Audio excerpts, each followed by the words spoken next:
tasty nuggets. Tasty nuggets. Shout out to the tolls out there that I haven't been paying. Just been doing one of those roll down the window, plopping my arm out. Oh, sorry, was I on your... No? Oh, wow, you set it up real good. I've done that twice getting here in the past few months. Get out of my screen, sucker. No, I'm talking about the toll thing. And I haven't gotten caught. I haven't gotten a letter yet. Really? I just don't have the change in my car. I'll pay it. Well, it's 2022. Yeah. Why don't you have a fucking Easy Pass? Listen, you live in this state. They won't give me an Easy Pass. When I moved houses, Easy Pass was not notified because we live in the dark ages, and I owed them like $40, and now they won't give me an Easy Pass for my car. Epic shouts to the crew over here at Wreck'd Productions because the last video was top notch. Thank you. It looked good. It was edited. It made us sound like we knew what we were talking about. And I wasn't doing that the whole time. Cut all that bullshit out. I was vaping in our videos like I'm doing right now. Yeah. Whatever, Vape Dog. That's fine. We keep it real. It smells good though, right? Yeah. Blue raspberry. Vape Dog and NFT Fauci in the building. You got a notepad today. That means like you have stuff that we want to talk about. Well, I wanted to be a little more prepared than I was in the past. I know you're all about the preparation and I'm more about off the cuff, but at least I could take some bullets. And I had some ideas in that email that you probably didn't read that I wanted to talk to you about. I wanted to take the conversation and flip it, turn it on its head and talk about not necessarily... You know, we talk about content, what to make, blah, blah, blah. But I thought it'd be interesting to rewind our minds back and think about advice that if we knew then what we know now, what would we tell ourselves? What would we tell a younger version of ourselves getting into there's a creative business, you know? I can relate to this, you know, because I feel like I say this to myself all the time. If I only knew. Yeah. I knew now. Well, you know, you live and learn. First of all, that's the first advice I'd give myself. I'd say not to be too hard on myself when it comes to doing business, and also you live and learn. There's a ton of things I could go on. What would be like the first thing, you know, you think you're getting into this business, your passion business, video production, you're grinding it out, you can't believe it, you're in this space, and you're thinking back to yourself like 20 years ago, what would you say? I didn't know 20 years ago what I was going to be doing today. But did you like to do this kind of work 20 years ago, or is it something you discovered over 20 years ago? I started doing DJ work. Okay. When I was 21.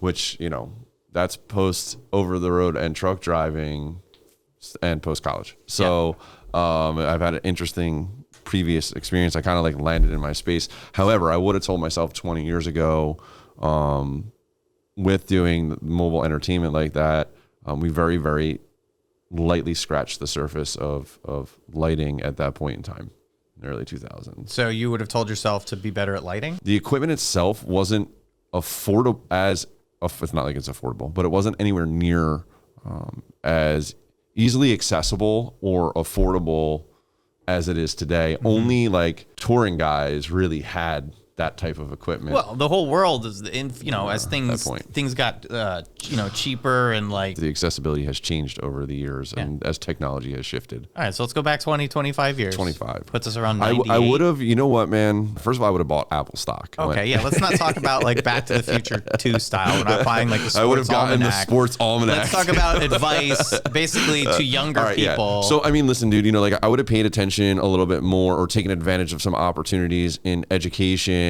that were out there and available. That I was just, you know, a young kid and like, man, I don't need to learn that, because I think like the key is not just creativity, it's intelligence too. And you have an opportunity early in your life to ascertain free intelligence, and even more so now they have all these crazy programs out there.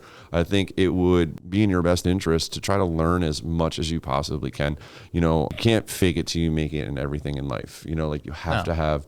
So I would have been more well-rounded, I think, in the entirety of AVL, and gotten the opportunity to learn a little bit more about it at the public school or college's expense. There's a big shift in my college career. I was doing, they didn't like to call it telemarketing, but it was telemarketing for the college. I realized that if I wanted to graduate with a media arts degree in video production, I was like, I might as well work in the department.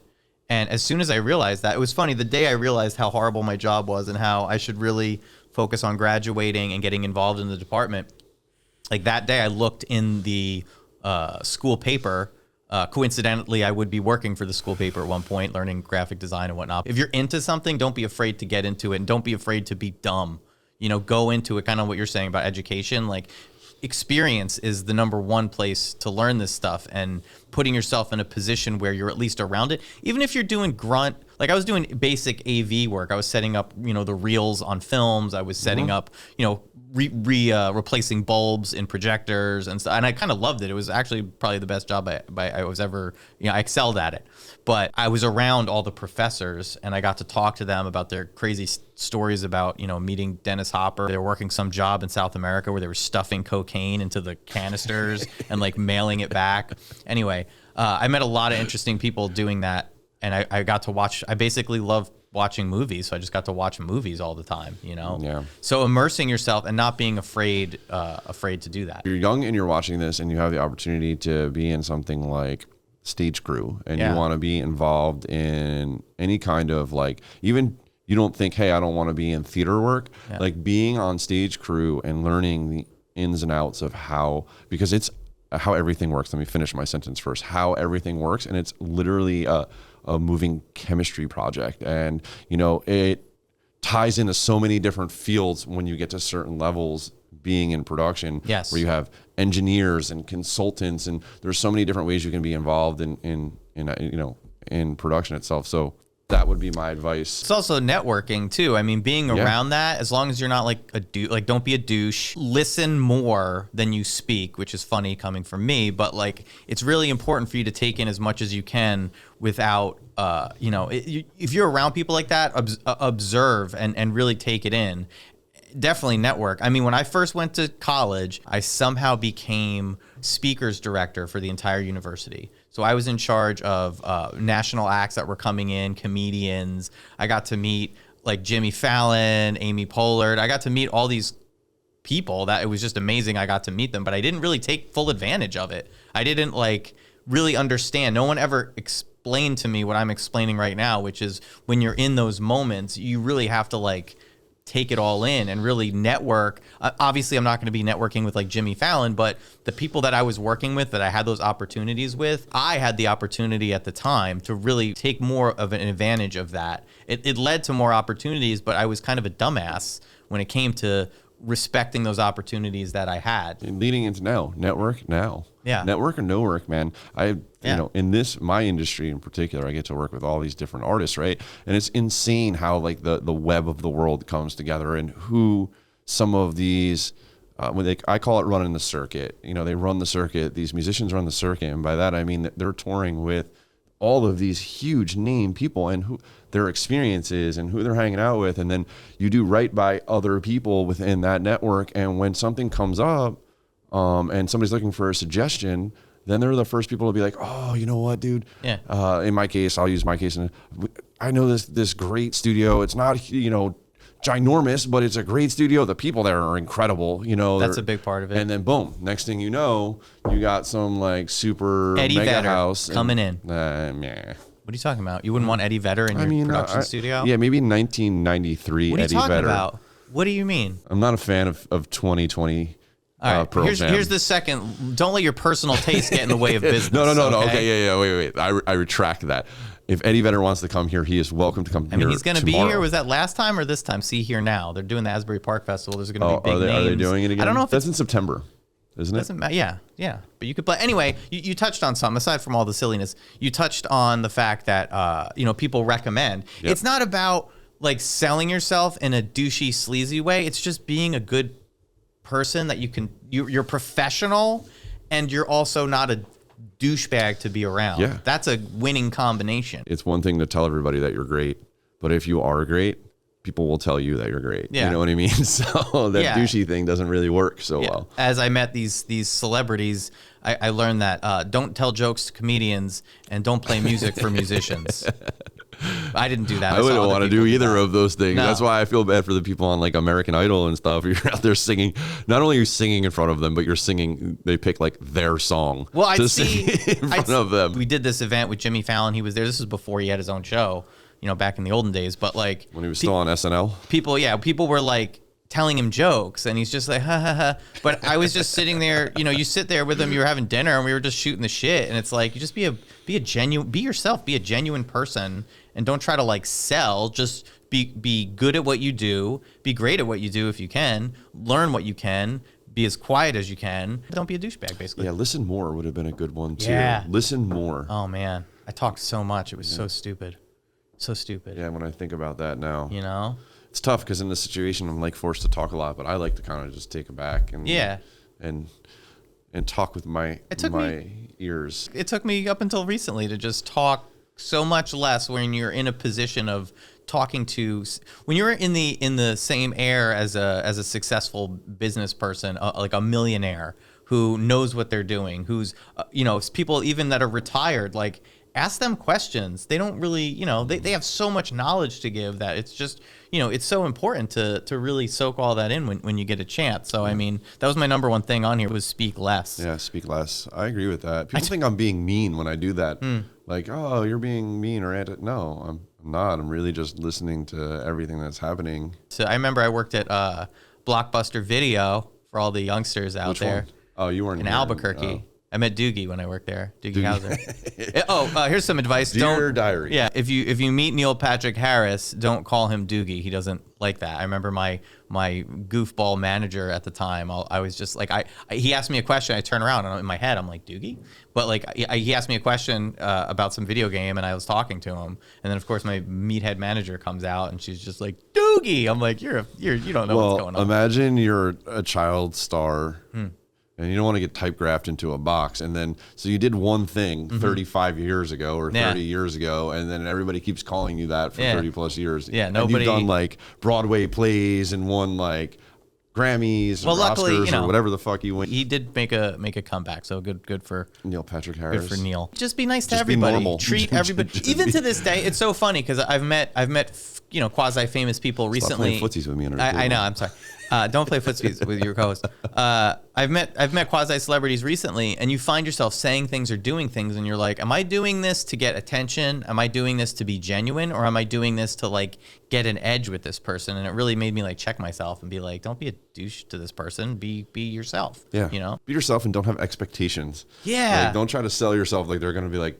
Carpet you to fame from there. Yeah. Just treat them like they're a normal person that you passed in the store. Yeah. And I don't mean like in an impersonal way, but I'm just saying, like be friendly to people. I think people have like these expectations. Like if I get on their radar, they're gonna befriend me. Like how many random people do you meet in one setting for a couple of hours, and then all of a sudden they're gonna be like blowing up your phone? The second thing I have on here is talking about when people say under promise, over deliver, and what I say is.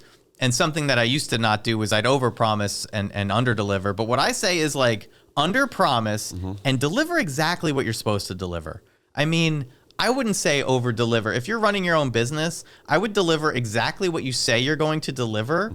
And you could argue with me on this, but like if you deliver good quality service and you do what you say you're going to do, if you overdo it, you might be setting yourself up for at that point, then you're just raising the expectation every single time. You know what I mean? Over deliver. Do you think over deliver? But not. If somebody asks you like, I need a production studio, I need to shoot something, we're gonna shoot it, and then I just need the footage. It's not like you're gonna take the footage for them and be like, hey, I'll edit it for you, and not. Yeah, there's definitely more porridge here. So by that I mean like do your best work by over deliver. I think over deliver expectations of quality. Not so. I mean in that scenario, I hear what you're saying. I'm not gonna say okay, we have a studio rental in the back. They just want the space itself. And they're gonna do everything in it, and I'm gonna do a custom set build. So when they walk in, it's like surprise. Yeah. Maybe have some nice coffee for them or something. I don't know. I think if you have a set build and you have us doing the lighting on top of it, we're gonna over deliver in the quality of the lighting product that we're gonna produce for your video, probably more than you had expected. That's not by over dedicating fixtures. It's not like overdoing. So there's like a difference between, I think it's just like do great work. Well, yeah, do great work, but you should be delivering great your work. Product and then deliver great work. Yeah. It kind of bothers me. I used to work for this developer / tried to do like marketing, PPC, Google ad marketing, and like third party seller crap. She did well a little bit, but then he eventually didn't do very well at it. Anyway, but he would want to say, work smart, not hard. And I'd say you should probably work smart and you should work hard. I agree with that. It's not like if you're working smart and not hard, what does that mean? You're being deceitful and not putting your best foot forward? I think you should probably work smart and work hard. I think I've definitely said that before. And I think, before you say you should think about it, but use your fucking head before you do something. So if there's a better way to do it, like, do it the better way. But I think he meant it more like, I'm going to do this the smart way. I'm going to save myself some time and money and do it smart, but I don't have to work as hard. Where it's just like, you should do it the smart way, and you should work as hard as, don't be hard on yourself is definitely something I would tell my younger self. But, work smart and work hard, but don't be hard on yourself. That's what I would say. Pre-plan what you're doing a little bit better. Yeah. Write that list out and like make an outline to your project. Sometimes I'm like a hands-on type person. Like I just need to do it and see it and feel it. Yeah. But I mean, if I could tell my younger self, work more on pre-planning details because it will pay off. You're setting yourself up. You're setting your mind up to like, this is the steps that need to get done, written it out, and then you'll know. You start a project for school, you start something, it kind of fizzles. You have all the greatest intentions in the beginning and you just jump into it. And then it kind of fades off. If you have that thing all pre-planned out or listed out what you want, it's going to be easier for you to check off those boxes. And it helps in the future when you're dealing with clients to have a plan and be like, all right, you're going to pay the deposit, XYZ is going to happen, then we're going to be in the middle, you're going to pay a little more, then this is going to happen, and then at the end you're going to pay the rest, and we're going to have the whole project done. Oh, respond. That was the next thing on my list. Respond. When somebody like emails you, or in this day texts you or whatever, you have to strike while the iron's hot if it's a sales kind of a thing. But also if somebody's asking you for something, I'm so guilty of this, and it's something I've really been working on within the last few years, is just if somebody emails me, I won't email back for like days and days, but now I at least respond right away, so I could be like, hey, I got your email, I'm just gonna do XYZ, a lot of X's, Y's, and Z's today. I'm gonna do what I gotta do, and then I'm gonna write back to you. Like yesterday, somebody wrote to me and was like, hey, I need this done, da da da da da. And I was like, okay, I'm in the middle of something right now. Let me look it over, and then I'll get back to you. So at least I responded, right away. And of course they wrote back. They're like, oh, it's no problem. Take your time. I'm like, never tell me to take my time, because you will, the world will freeze over before don't tell me to take my time. I'll do it very fast. To tell my older me that too. I still struggle with that. I get like in a hoopla of things, and then I got 100 things going on in my brain, and this is even more the reason why you should just do it right away. And then I'll be like, something will come in, a text message, an email, and then 2-3 things will happen in succession to that pull my brain away. Then I completely forget. Then it's 9 p.m. Then I'm like, oh, I'm gonna do it tomorrow. And then tomorrow comes, and then with tomorrow, there's some new thing that comes up, and then that pushes you back, and then it's like, oh, next thing you know, it's 2 o'clock, and it's like, oh, shit, I never answered that person back, and then they get pissed. So I agree with that. Respond, and I'm telling myself this, watching this. You have a list of things you have to do, whether you write it down or it's in your head or whatever, and it's so funny, the things that get pushed they always get pushed to the end, and you really have to make an effort, because all these things will be coming at you all day. Like yesterday, I'm trying to get home to my wife and my kids, because my wife is like losing her mind. She's there with like the 2-year-old and the newborn. And then I'm like, oh crap, I got to get this design done. This needs to happen. And then it took me only 30 minutes to get it done, but it was like 6 o'clock at night. And it's so funny how procrastination works. What I try to do now with procrastination is I try to get in the mindset of, I have 30 minutes left to do something. I'm just going to crank it out as fast as possible. Because at that point, at least you have something done. So instead of me waiting until I actually don't have any more time, I try to like trick my brain into saying, oh, I don't have any more time, even though I do. Because you're kind of going to give the same... like, if you give yourself 30 minutes to do something, at least by the end of those 30 minutes, you'll have something to work off of, otherwise you're screwed. I also tend to put myself in multiple projects at the same time. So what do you think about like complete a project? Sometimes the logistics of completing a project involve a little game of ping pong, and I'll play a little project ping pong with people where, they'll be asking me for something, and I'll just do the next step just to knock it over back to them and just have it so it's in their court, and they have to do something. And when those things are going on, you can have multiple projects going on. There are times where, you have to get one project done, and you just need to block out a chunk of time and just be like, look, I'm closing the door.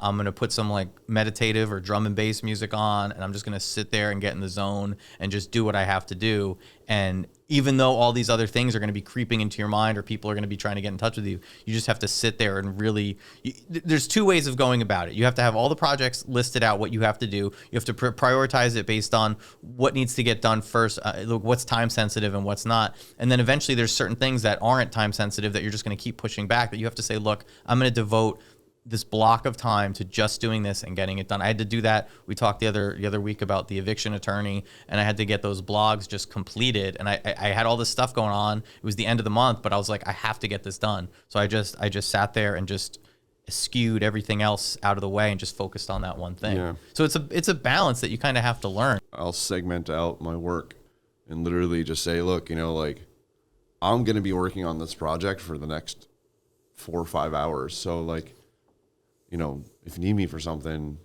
don't ask me. Yeah. I love giving myself that time when I could actually like dive in and like focus on something, which is so rare these days for a number of reasons. I love being able to do that, where you could just sit and focus and really, you have to, something I would tell, a younger version of me would be like, take the win. Like if you finish something, pat yourself on the back a little bit. Don't be hard on yourself. Oh, it wasn't perfect, or oh, it was late, or I did this, or my socks didn't match, whatever it was. Just take a second to be like, look, the best advice I got in college was R.I.P. Gus Blaisdell. He was like, I was like, oh, here's the paper. I know it could have been. Da-da. He's like, Andrew, you did something. You did something. And that was the single most important advice I've probably gotten my entire life, is just like, you finished it. You did it. It was complete. Now, don't do all the bullshit you usually do, and don't be a little baby about it. Like, you did it, it's done. So like, good job. You could fix it next time. You could make this better later, but like the project is complete. You could move on to the next thing, I've never had that outlook.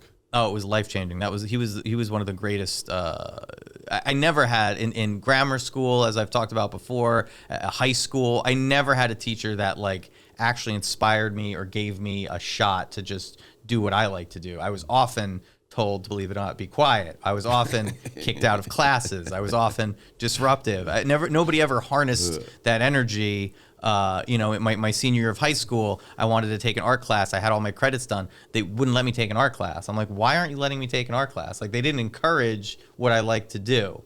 So, to finally be in an institution where, people were applauded for being creative and applauded for being themselves. Like, I finally found that whole department, the media arts department, was, I think they changed their name. They changed it to blah, blah, blah film or something. Media arts is such a better name for it. But being in that like I said before, like just being in that environment shifted, and having that specific professor, he was awesome. He was great. Taught some great classes. Anyway, it is good to have, if my younger self could find a mentor or someone to bounce ideas off of. I did have that eventually with people in that department, but that's an important thing too, to listen to people that have more experience than you. Mm-hmm. A lot of times, the youngsters out there, they get cocky. They think they know everything. I know. And it's just like, say somebody's going over something. I know. Don't do that to people, because you know what? They do know more than you, and just absorb and be respectful, so that in the future, when something comes up, they're going to call on you, or they might reach out to you and say, hey, you're cool. I need help with this, Mm-hmm. So I get on board with that. Yeah. Learn a lot from the old cats. Yeah, definitely. For real. You want me to just go down my list? Yeah. I mean, I got one more. I got a few more, but the next one, I'm saying I got one more, meaning here's my next one, is put yourself out there. Yeah. People, I think I might have talked about it last week, where I was working on, or in a previous podcast where I was helping somebody with their online identity. And I'm like, okay, you want to do this? You want to be a fitness person? Do you have selfies? Do you have pictures? No, we have stock photography. I'm like, okay, that goes in line of like, all right, you're getting it done. That's great. But honestly, you need to put yourself out there. And specific to, say, my younger self, I would say be more involved in the things I was interested in, going to network events. Eventually, the marketing events, they're kind of stupid, but like, if you go to them while you're younger, you'll meet some interesting people. It doesn't always have to be marketing events. Like there's NFT events coming up I want to go to. There's music events I want to go to. But just putting yourself in those, it might seem boring or you might feel awkward about it. But the more you do that and like interact with people, being a bellman at a hotel actually helped me be able to converse with people better and be able to like. It's an interesting job. Oh yeah, it was one of my first high school. It was like in high school. It was like the first legit. It wasn't the one where I got baked and I was a busboy. This was one where I was like, all right, I got to actually make money before I go to college. I'll be a bellboy. A bellboy. I didn't wear a stupid hat, but I did have a stupid bow tie. But it was interesting because you know, in that environment, you're meeting all these different people and you have to learn how to talk. You can't just be like marble mouth and like have your like staring at your toes the whole day like some doofus. You have to actually like, you know. Dude, the social savviness of kids today is, I don't know how good it's been. Brutal. I don't know how good it's been throughout time, but I don't know if I was so bad at it as people I've met. There are exceptions, obviously, to everything. But it is kind of amazing how, you know, they just seem. Dude. That's something you definitely, if you want to be involved in stuff, you got to be. You can't do it, you know, unless you plan on getting a job at Google that you can work at from home if they continue to do that for forever. Yeah. Or you sit yourself and like, you can't not be able to talk to people. Like I don't want to hear like social anxiety. Yeah. Like, dude, you have to learn how to talk to people. People talk about anxiety and it's like, look, No. I have anxiety. Yeah. I've had anxiety. But guess what? You take that terrifying, bottomless, dark hole of fear and you use it as fuel to get out into the world and conquer it. You don't just sit at home and go on Twitter and say, I have anxiety. It's not going to kill you. There's people out there that have days to live. They have an actual disease that is destroying their body and they only have minutes to live before the lights go out and their existence is over. So if your biggest problem is you don't feel like going out today or you're scared because you have anxiety, guess what? You really need to suck it up and get out there. I agree with that statement 100%.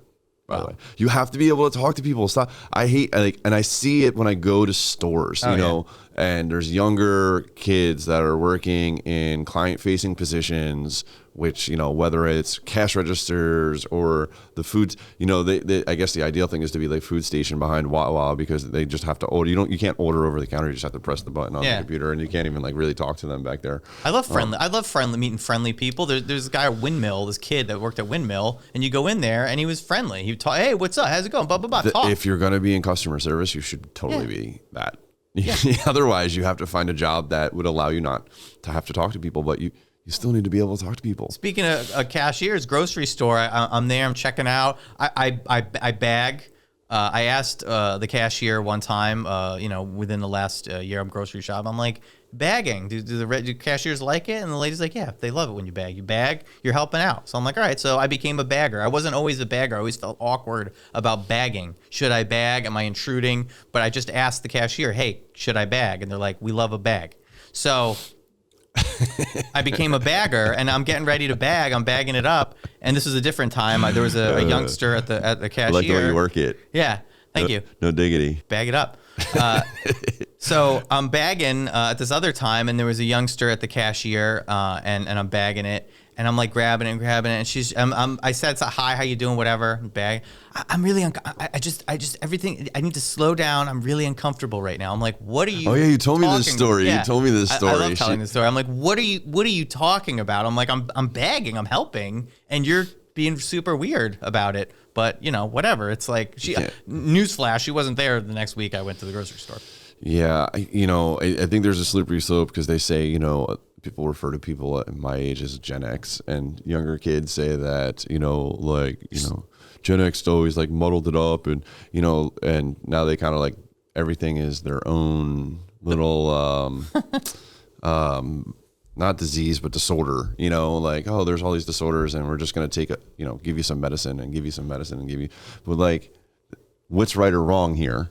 You know, I'm not saying that things should go untreated, but I will say that I think that there's more coddling in treatment than there is reality of problem. Well, I'm not saying anxiety doesn't exist, because like Kelly suffers anxiety. Definitely exists. You release endorphins and you get an adrenaline rush, and that's what causes the anxiety. It's science. Yeah, Trust I don't know science, the ins and outs of the Fauci. science, but it's not. Trust the science, Fauci. I wouldn't NFT Fauci. I wouldn't say that I'm not saying you have to deal with it through therapy if medications are prescribed. You just got to do it. It gets easier.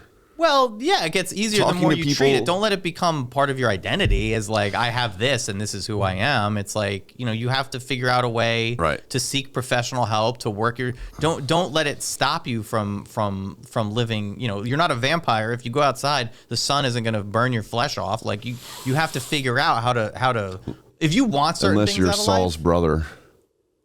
What are you talking This is Better Call Saul.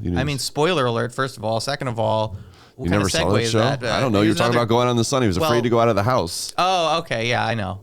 Yes, I did see. That was an old. I thought you were talking about the new. No. Here's a tip for podcasting: work on your segues a little bit. Always work on your segues. Yeah, I know. First you said of all, afraid to go out in the sun, and he was afraid to open the door in the sun. I get that, but it's such a reference that probably 50% of people aren't going to understand. And the way you said it, I didn't even understand what you were talking about. And I've seen those episodes. I immediately thought you were giving a spoiler, which I haven't seen the latest episodes of Better Call Saul. So anyway. All right, so work on your segues. Work on your segues a little bit. Make sure everyone's on the same page. What were you saying when I interjected? I was saying don't be like don't think you're like a vampire going outside and the sun's gonna burn your skin. Mm-hmm. Which you could have used like a vampire reference or something, which was where I would have went. But they could go in the sun in Twilight, right? They just shimmered. I guess they could. Yeah. Did you see that Batman? Did you see the new Batman? I did. It was I saw pretty good, right? I do. I like the dark twist on Batman. Yeah, it was pretty good. I have to watch it again to see if I actually. Whenever it's a superhero movie, people like complain. I'm like, bro, they're wearing tights. It's based on a comic book. You kind of have to suspend disbelief like a lot.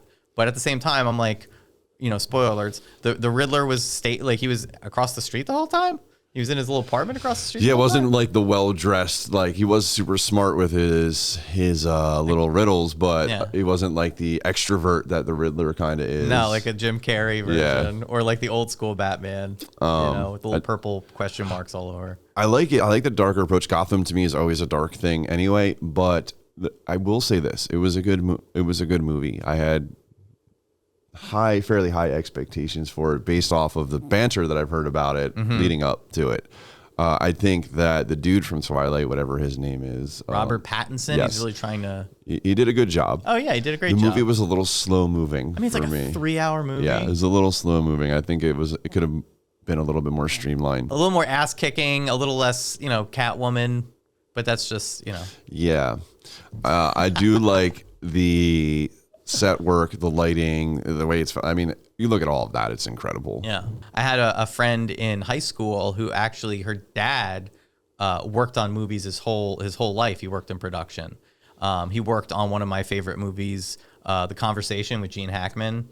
It's a really dry, boring, like 1979 movie. Enemy of the State with Will Smith. Yes, it's like references that older movie a lot. He worked on that, and like thinking back on that, like that would have been an opportunity for me to be like, hey, he works on movies. She eventually got a job on SVU working production. So I'm not saying I could have definitely gotten a job, but like when you see stuff like that out there, if oh man, if you're a youngster and you actually know what you want to do. Like that is so golden, and you should just focus and follow that, and don't listen to any relatives that are trying to shoot down your passion or what you go follow it and see. You might think you want to be a singer, maybe you're not very good at it, but if you follow that passion, it might lead you to like production work or working in a studio or being a songwriter. It might lead you to all different stuff. But if you just let somebody kill that on the vine and you don't follow it, like you're gonna. I take it from me, you're gonna regret it. I was never in that place where I knew exactly what I wanted to be. Neither. Which has left me where I am right now. Me too. So if you do know what you want to do, really get after it as soon as I'm hoping my kids know, because me and my wife are just like derp.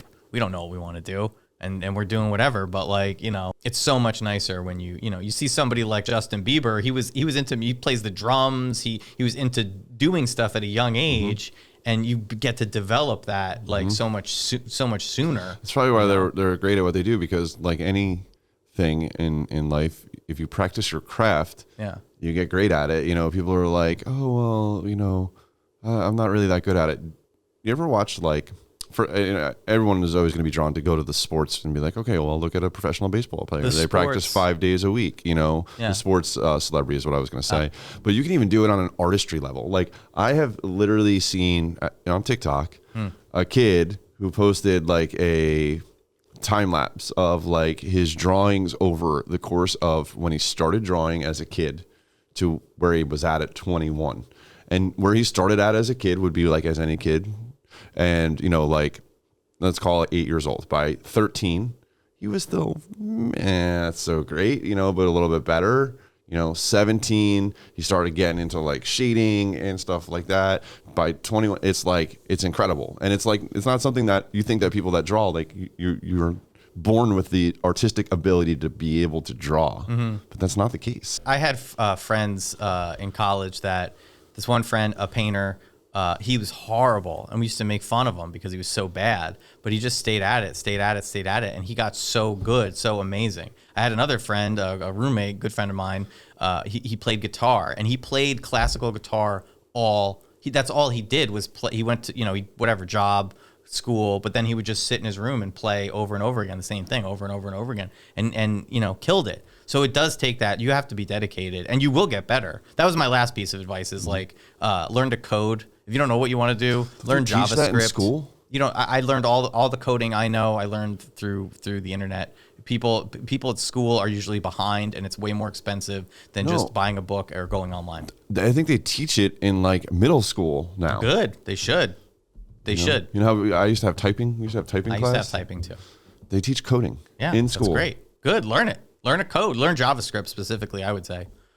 That's my last piece of advice. The other thing is, if you're on time, you're late. So always be early. I'm never early to shit, but you should be. You should be. I think I was maybe a minute early today. I was just barely here on time. I went and got a haircut this morning. Yeah, so. I guess get work for yourself so you could just do whatever the hell you want, and then that way your merit. Listen. What?